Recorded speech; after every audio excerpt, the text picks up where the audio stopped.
Good morning, Internet. Hi, Screen Junkies. It's SJU. It's Wednesday, I think. I'm Joe, Dan, Ed Greer.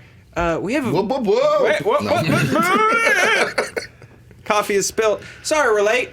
Hi. We've actually got some really kind of cool stories to talk about.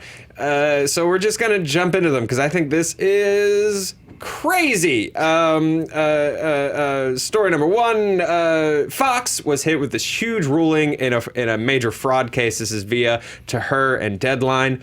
So I'm going to try to walk through this, and then Dan, who is much smarter than me, is going to give Ed and I context, and maybe we'll say some bonehead things while Dan drops some knowledge.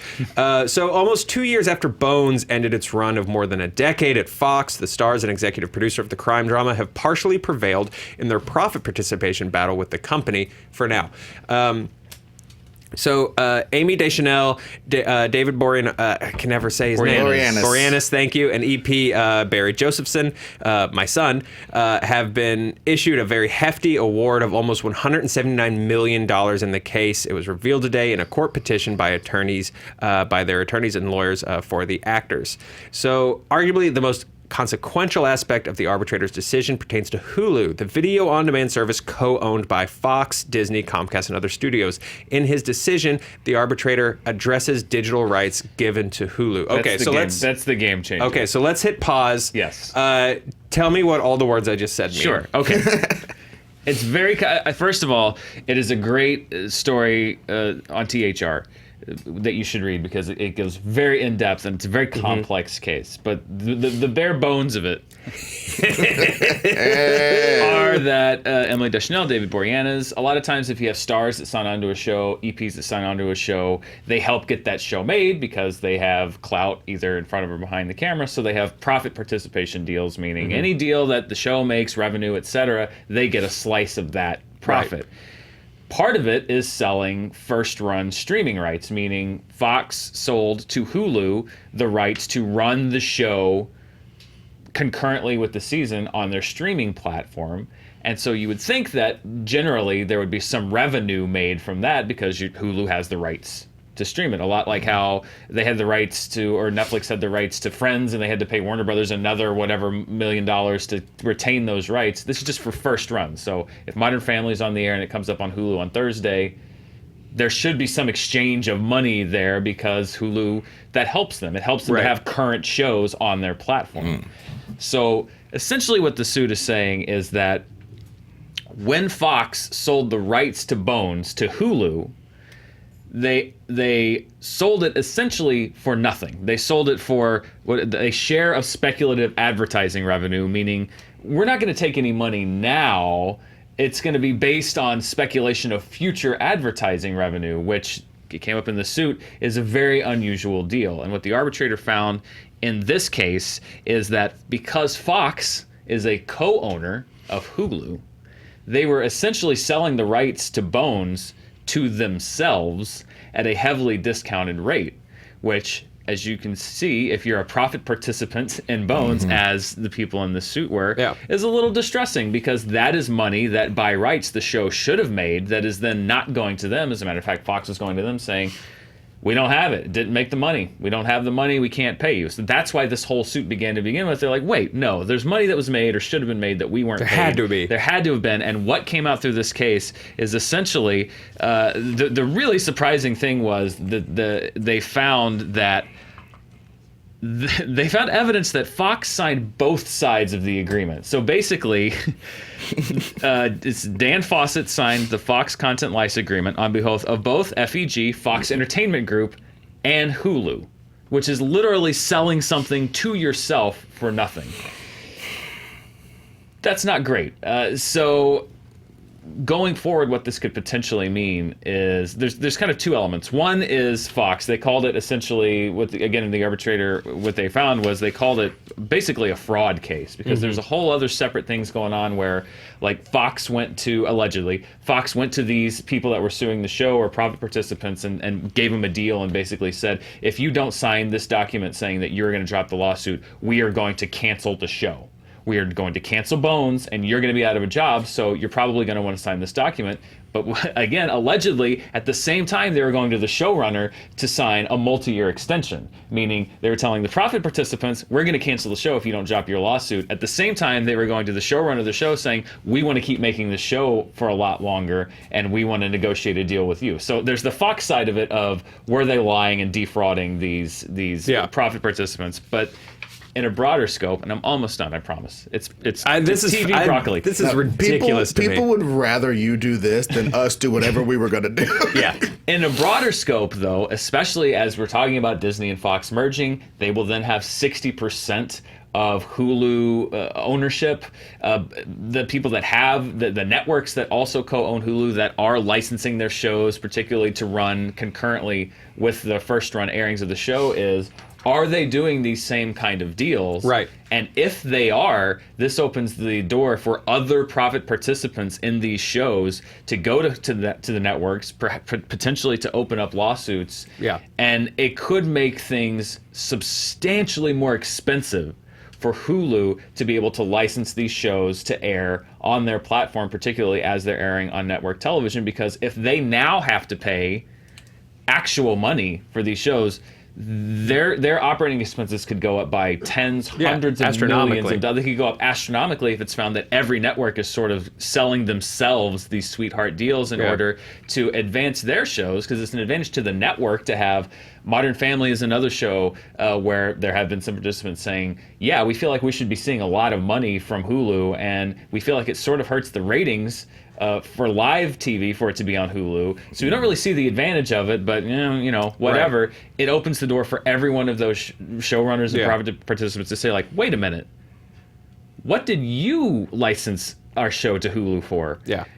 So it could be a very big deal in the future going forward, and it could be at a time where Hulu seems to be in a much stronger position as far as now being majority owned by Disney Fox, one of the litigant in this suit, but also a couple of wins on the streaming side. This could be a huge setback for them if there are other parties that come forward with similar suits. Well, yeah, the Pandora's box, as it were. Yeah, no, absolutely. Like this is new... and that's what they're calling it. Yeah. This could be a Pandora's box. This is overall just a very weird day for rich people who have been caught doing shady things with their money with different buckets with their names on it.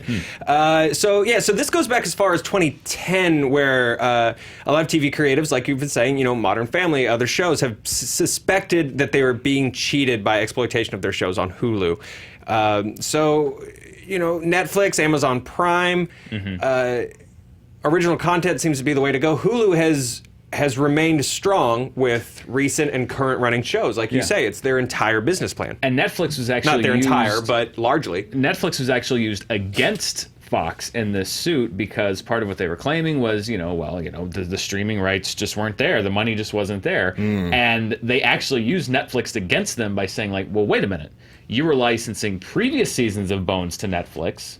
So obviously there was some digital revenue deal to be made, and there was some money to be made in digital revenue. So this idea that the digital revenue money wasn't there is contradicted by the fact that you were also licensing previous seasons of the show to Netflix. So this is... But not to be lost in this, they are going to appeal this. There is an appeal, of course, because they got hit with a $178 million fine. Right. Fox is saying...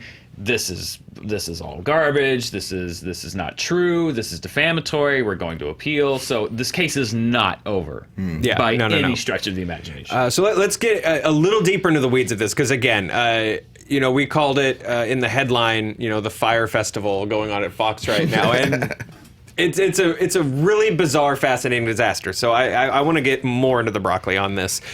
Within the context of what we've been talking about, the arbitrator of the case, on behalf of the plaintiffs, finds it nearly inexplicable that the Fox studio producing Bones permitted its parent company to exploit streaming rights and license those rights to Hulu without much of anything in return. Find this to be a clear breach of Fox's obligations to distribute the series in good faith. one Fox executive testified that it was his understanding that Fox Broadcasting got full season stacking rights for Bones. Stacking rights meaning that it could distribute all of the episodes of the current season to the show at a given time. If so, then Fox Broadcasting could convey those rights to Hulu. But the arbitrator says this executive's testimony was impeached by others. Additionally, the arbitrator points to how the studio was selling past seasons of Bones, like you said, to Netflix.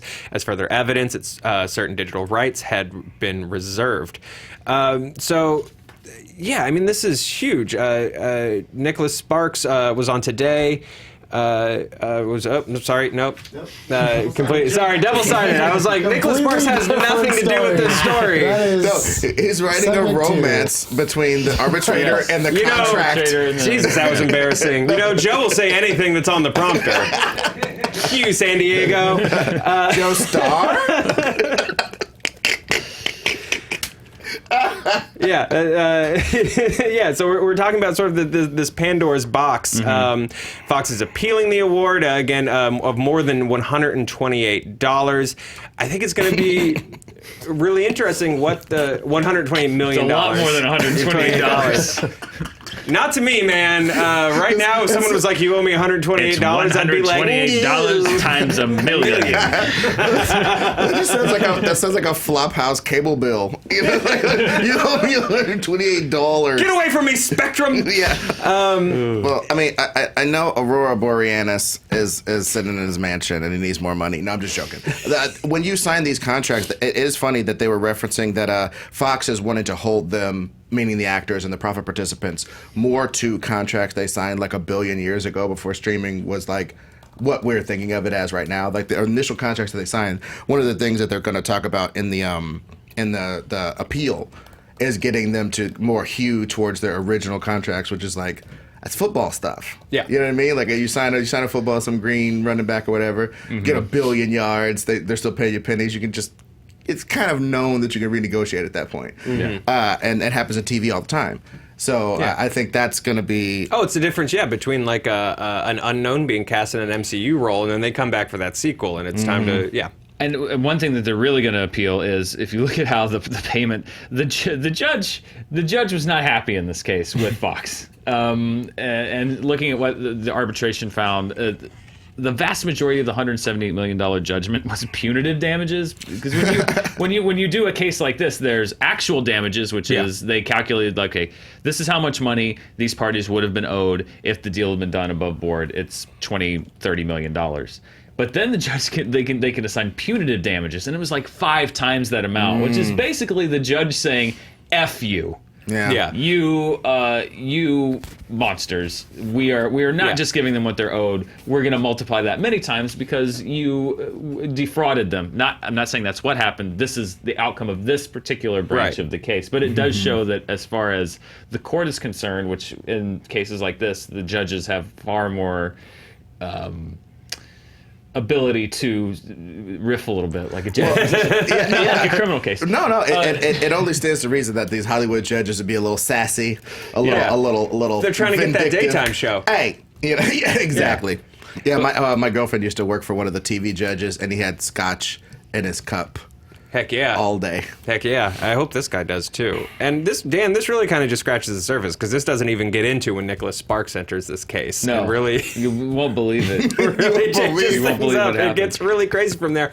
But the implicate, obviously, this is a stretch, and I'm just purely sort of speculating on like a weird worst case scenario, but all of these studios have some kind of stock in Hulu, and if the implication is that they are all using it as basically a shelter for revenue almost. But see, this is my thing, okay? I was just reading on a whole nother subject. I was on Twitter looking at like how due to the fact that agencies heavily package shows, and sometimes they'll I know managers can be part of shows, but agents can't. Like managers can be producers on shows, but agents cannot. However, what the agents can do is negotiate everybody's contract on the show and kind of force them to do stuff that is beneficial towards the show. Like staff writers will have to stay on for an extra staff writing year, like being a freshman or a sophomore twice. Yeah. Instead of being able to be a junior or a senior and get more money, get a story editor credit, stuff like that. They'll put them on staff 2 years in a row. because that keeps the salary cap, for lack of a better word, Sure. low for the show and benefits the show, even though the agency is supposed to ostensibly be representing them and getting them the most money they can.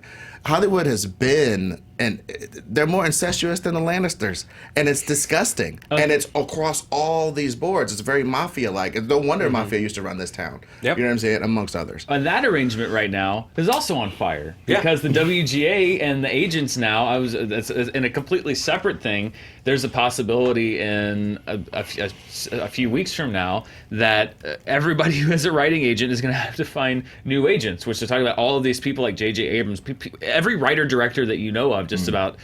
If this whole thing with the WGA and the agents happens, then they're all going to have to find new representation, and it's about packaging. It's about that exact thing about like, wait, if you're an agent and you're working on behalf of a client, but you're packaging them with this, then how is it fair to this person? And so then we all leave, but then this is all, we talk about the streaming wars between each other as far as networks and combining, but this is also a radical shift in the economy of Hollywood. It reminds me a little bit of about a little over 10 years ago, that long writer strike that shut everything down for a few months. And that was all about the radical change that happened, that was beginning to happen with streaming, DVD, telling TV shows on DVD, home, stuff that didn't exist. And this is now the newest wave of that. And this is not the end of this. This is the beginning of it. Well, it's interesting because... This is finding one Hydra head popping up in your garden. Yeah. You're just like, let me chop this off. It's a pushback almost against. I'm going to use this just as I'm just going to use this as my very simple blanket term, even though maybe it's not necessarily the most accurate or the best. I'm just going to call it the gig economy. The gig economy continues to push back against creators. That was part of what the original WGA strike was about. And what are we going to get out of streaming? Because this is seriously going to impact our ability to make a living. You see it in media now, where you've seen creators you know and love that are pushed into just using whatever service they possibly can to get by. They're on TV, then they're on YouTube. Okay, I'll jump to Twitch. Now I'll jump to Patreon. And these are companies, much like the studios, that just sort of continue to sort of take advantage of that creative work to find money, much like the Bones case. And you'll see Patreon fall apart soon. They're already saying it's not profitable. And so I think you're seeing these pushbacks. Facebook's getting into that, but yeah. As far as writers go, I actually went back and forth with this with our friend Zach Stentz, who co-wrote Thor, who's been on the show a few times, because I asked him, because he was talking about sort of the plight of a lot of writers right now, and I had a legitimate question. So like, isn't it actually... There's more shows being made now than ever, so I would think it would be a field day for writers. And like you're saying about the gig economy, what he told me, and I hadn't even thought about this, is like that's not necessarily true, because it used to be when you were a staff writer on a television show, that was a job. That was a career. Yes. Because you worked 9 months out of the year. Like now you work 3 months for 8 episodes. And then they go and produce all those episodes, and most of them air, and then you might come back 7 or 8 months later. But instead of working on a TV show, which used to be a job year-round, now you might write for Atlanta, or you might write for Marvelous Mrs. Maisel or something like that, and that's great. But that's not your full-time job, because you're done in a few months, and then you have 8 more months out of the year to find another gig, and maybe the shows have started up, and you can't find one. You can't just jump into a show in midstream, so it's actually harder for writers. It's everything. It's just a radical change. I know people who are like, sometimes shows will try to put together some like a mini camp room, and they'll have writers in there for a set amount of time, milk them for all they got, and then kick them to the curb and then produce the episodes later. It's not like, to Dan's point, it's not a staff. Everybody's not sitting around playing with paper airplanes half the day like it used to be. Yeah. It used to be so cool. Say a bunch of transgressive stuff with your friends, throw paper airplanes, write on the whiteboard. Now it's Call like, it a day. let's get done with everything for this 10 seasons of TV in 3 weeks, and you go find another job. The cases like this are fascinating to me, because one thing you learn when you enter this business is, as big as the entertainment industry is, the industry of making money off of the people in the entertainment industry is bigger. Whether it's within corporations like what's happening with Fox here, or even smaller things like there was a big case in Los Angeles. This is maybe 3-4 years ago now. There were a thing for actors called audition workshops, and what it was pay to play. You pay them $50, $75. you go do a monologue or a scene for a casting agent who was paid to show up, and maybe you'll get an audition out of it someday because they saw you. It was a horrible pay-to-play scam, and they, taking advantage of people who are like, I just want to be an actor, and this seems to be the only route I have.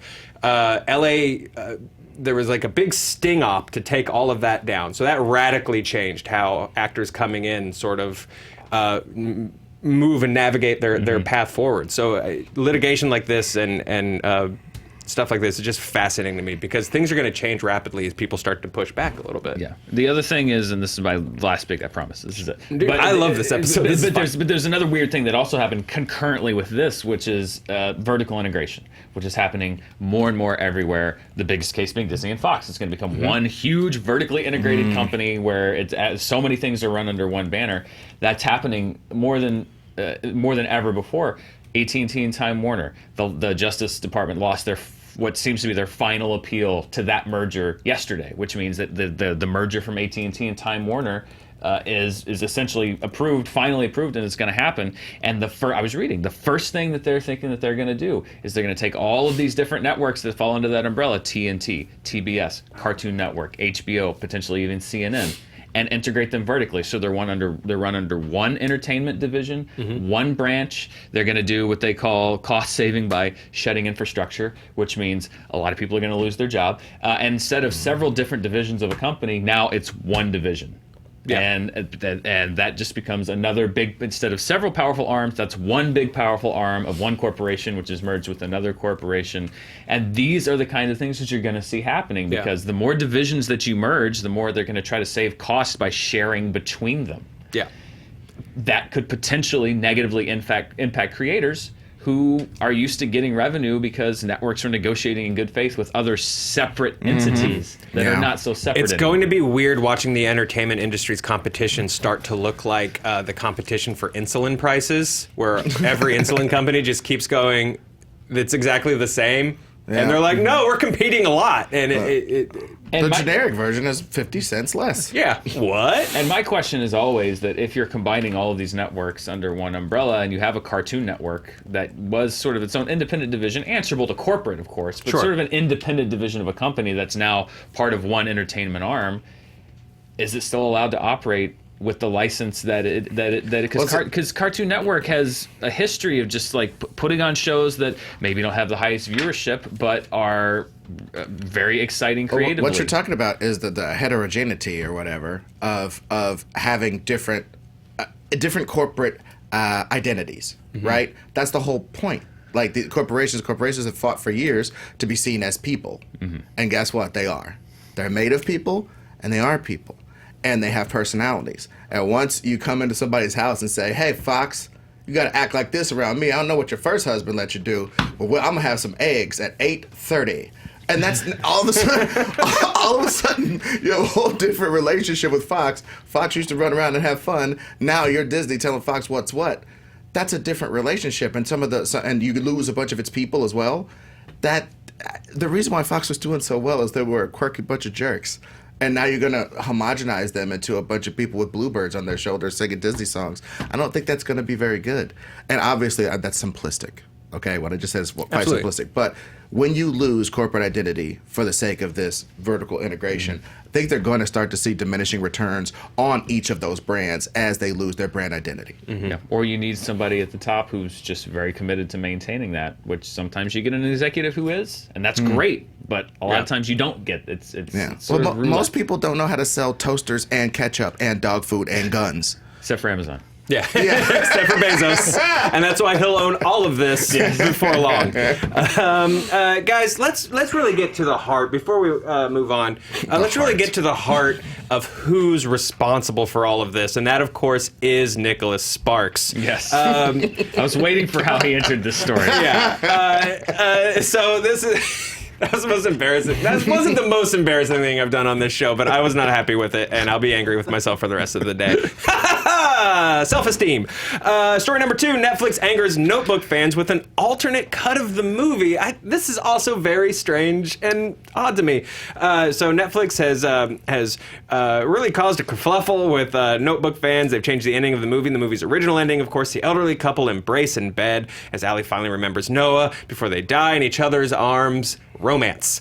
However, Netflix UK has replaced the final shot of them dead in bed together with a more ambiguous one of birds flying over a lake.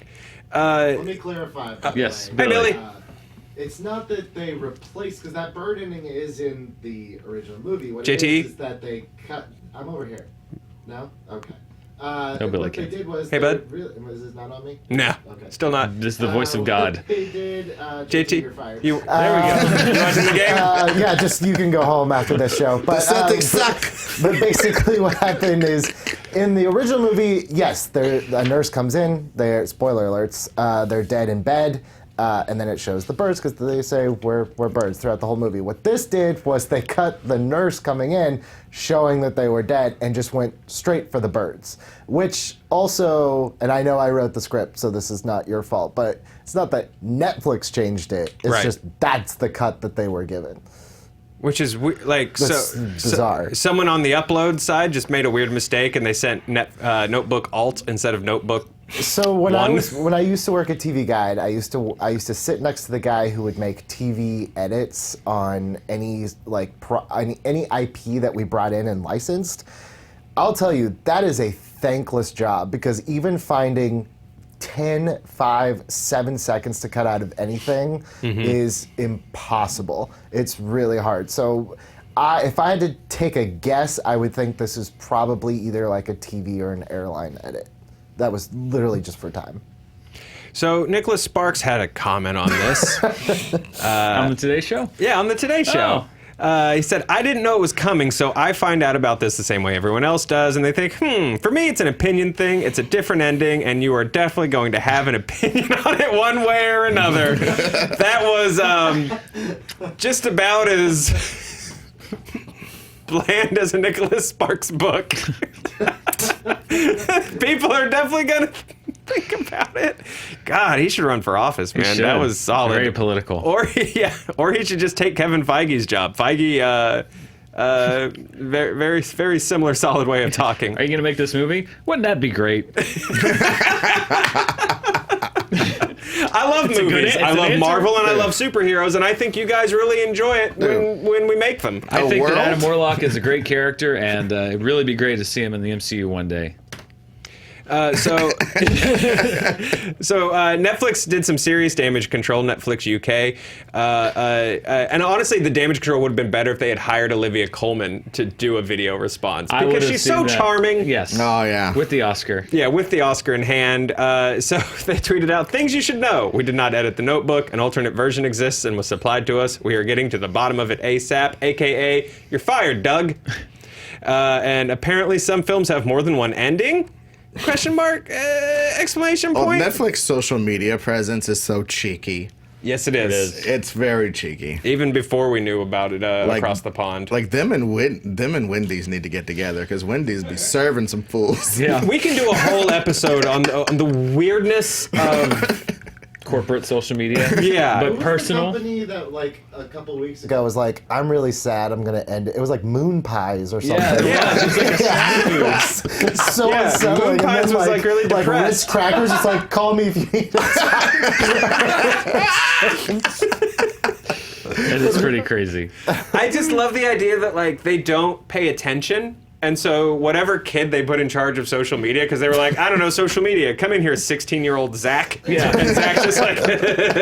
My favorite was when IHOP, when they re-announced International House of Burgers last year. Yes. When I was a great never move. in my life thought that I would look on Twitter and see like, oh, IHOP and Wendy's are in a Twitter feud. It's a weird world that we live in. Yes, it is. Speaking of weird stuff, you guys, Kevin Feige talked a little bit about the Eternals with Nicholas Sparks. This is via Cinema Blend. According to Marvel Studios President Kevin Feige, the Eternals could differentiate itself from the other Marvel movies by unfolding across thousands of years. That sounds like a lot. Like the MCU itself. Yeah, like the MCU itself. After noting how Marvel plans on introducing more characters the general public isn't familiar with, such as Guardians of the Galaxies and many of the Avengers once were, Feige said, "The Eternals are one group, but we like the idea of introducing an ensemble, doing an ensemble movie from the start as opposed to building up as we did with the first Avengers.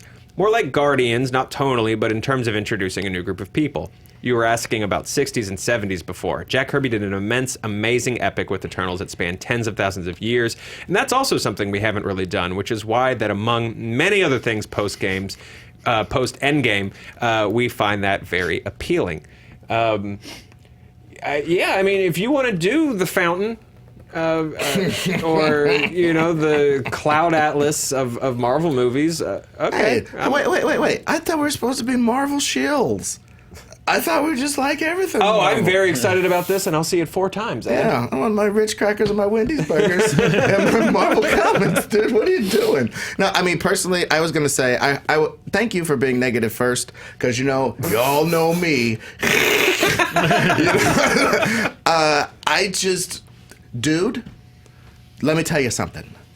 The reason why Marvel is kicking DC's ass is much like you guys' video. DC has too many gods. They have too many gods. Even Batman's a god. He smacked a Superman in the face. You know what I mean? Wonder Woman could do anything. Act 3, she was like Thor at the end of Ragnarok. You know what I'm saying? Mm-hmm. She's made of energy, blowing up airfields and jazz. They're just so powerful. And that's why nobody can relate to anything they do. Flash can go back in time all day. He's on the CW and can go back in time. It's like Peter Parker versus Superman, kind of. Exactly. And I just feel like Marvel has one property that is like that, and it's this. This super gods. The freaking Eternals, you have to disperse a major part of their molecules to kill them. You understand what I'm saying? You can't chop their heads off. It's going to be a weird MacGuffin. You can't choke them out. You can't do them like Loki and choke them. You have to disperse their molecules to make them die. Come on, man. That's OP. I'm sorry. To make a eon-spanning super god story, they're gonna be some writing some bitches if they can make that interesting. See, I'm not an Eternals guy. I wouldn't put it past whereas them. You are. I tried to read the Eternals. There's a great artist, Daniel Acuna, I believe his name is. And if you go on like something like Marvel Unlimited, you can check out this old limited series of the Eternals. It's got beautiful art. But nobody cares. I couldn't care. I'm looking at these beautiful pictures. It might as well have been a portfolio, because all the characters are just they're main guys like Superman times 4, and all the rest of them are basically as powerful. And again, they can't die. They can't die by any conventional means. So that them having a giant celestial battle over thousands of years could be interesting. But I just don't know how you get those stakes to appeal to the average person. Yeah. All the rest of the Marvel characters are very human. There is some like decade and eon spanning Marvel stuff that I find interesting. Again, I'm not a big Eternals guy, so I'm like the least qualified to talk about the Eternals. But in terms of like, hey, we're gonna go back and we're gonna look at these like massive time spans, the Illuminati stuff with Marvel, the S.H.I.E.L.D. stuff with Marvel, where like Leonardo da Vinci was sort of a Marvel guy, did you know? And he helped stop Apocalypse one time. stuff like that is it's and he used to drive really weird and bizarre, but it's fun. He used to ride Optimus Prime in the Crusades too. You know what I mean? This is like, ugh. I was like, I mean, it's weird but fun, and you're just like, dude, that's my brand, dismissive. So all I'm saying is, obviously, they can do a great job if they're really great at writing. Which Marvel, you can't bet against them, Sure, but what you would prefer is if it was like Marvel Studios. Eternals title treatment, and then you just saw the birds fly over, and then credits. But eventually, LeBron's not going to make the playoffs. And I think that this might be Marvel's, because Inhumans was already that, if you really think about it. It was their first, and it sort of got shunted to TV, and that was a great show. I would like to point out that Kevin Feige's answer to this question was the exact same answer that I just made fun of. It's just like, man, we love groups, and there's so many great things that we can do, and isn't the Eternals awesome? I do love that he's mastered it. He's got it. He's perfected it. We could just cut to this conversation, Like, can we save this? Can we have Post save this conversation? Because I feel like anytime it's Kevin Feige says this is the conversation where it's like, how did he say nothing in so many words? Yeah. He's a very talented guy. He's very good. Very, Because very if talented he guy. says something. Yeah. Well, and just one last thing. People are comparing this to Guardians of the Galaxy. In my mind, the difference is you did introduce an ensemble in a movie. And yes, introducing an ensemble in one movie is very hard. See Justice League. However, all the characters, save maybe Drax, can be hurt in the Guardians of the Galaxy. They can be hurt. They can be killed. The vastness of space, is dangerous for them. You know what I mean? They're in danger. They're a group, but they're in danger. I cannot imagine a scenario in which any of the Eternals are in actual danger. The weird, bizarre idea of like Aronofsky or somebody like doing just a weird meditative like. There's no third act villain. It's just these overpowered gods reflecting on what their lives is. I'm like, okay. Let's try it. Like I said, in my mind, it's like, I hate sand. Sand's been the same for 10,000 years. I just see that. But then I see that, but I see Hugh Jackman saying it while he's doing Tai Chi in a floating bubble. Yeah, I'm on board. Yeah. Yeah. And he's Logan. Guys, that's our show. Check out Movie Fights this week. Speaking of very, very talented, we have Coy Jandreau returning versus Emma Fyffe versus Clee Wiggins. It's going to be a cool show. We ran down, I think we figured out some really cool questions, sort of. Should be fun. I think this is going to be a really fun one. I mean, the ones that really Nicholas excited. Sparks wrote are very good questions. Yeah, no, they're absolutely. He'll be guest just hosting fantastic. this week. He is, yeah. Guest He's host guest Nicholas hosting Sparks. and judging. That said, I would watch Hal and Nicholas Sparks in the same room. I think that would be solid content. Great content. Ed, you got any things to promote? Well, actually, Like the thing that you just passed me? I'm having. Well, that was supposed to be surreptitious, man. You'd be the worst spy. I'm not taking you with me, Mrs. Tasker. Hello, Russia! The Raven flies at midnight. Is that the secret password? There's like spies like us over here. Sir, do you want white or wheat? Well, all right, Chevy Chase. Here goes. We're on. That was mean. I'm sorry, but you and I, or rather, my podcast is the Nerd Goat podcast. I'm on there with Ron Swallow. It's my co-host. We do deep dives on people's favorite character, their nerd greatest of all time, and we have a great guest coming up. His name is Joe Starr. Yeah. Yeah, so this episode will be dropping next Monday. I'm going to talk about robots. Yeah, we're going to talk about robots. You have to wait to see which robots we talk about. Yeah. And which robot we focus on. Good Yeah. Optimus Prime. So yeah, Almost. nerdgoatpodcast.com. You can check that out, or you can check us out on iTunes. It's a real good way to support me if you like my brand of dismissive dickery. And I do. I love your double D's, Ed. Dan Murrell, thanks for being here. Of course. How can I compete with that? Billy, Yeah. you killed it today. Yeah, just to clarify my comment, when I said I wrote the script, I mean for our show, not Not I did the not write notebook. Just for those in the chat who Little are known unclear. fact. Right I now, did you not are write getting the notebook. politely subtweeted by Nicholas Sparks. And isn't that You may or may something? not have wrote it. I have no opinion on the matter. Guys, this may or may not have been a show that we just did. What do you think? Do you like shows? We sure do. We'll see you tomorrow. Bye, guys.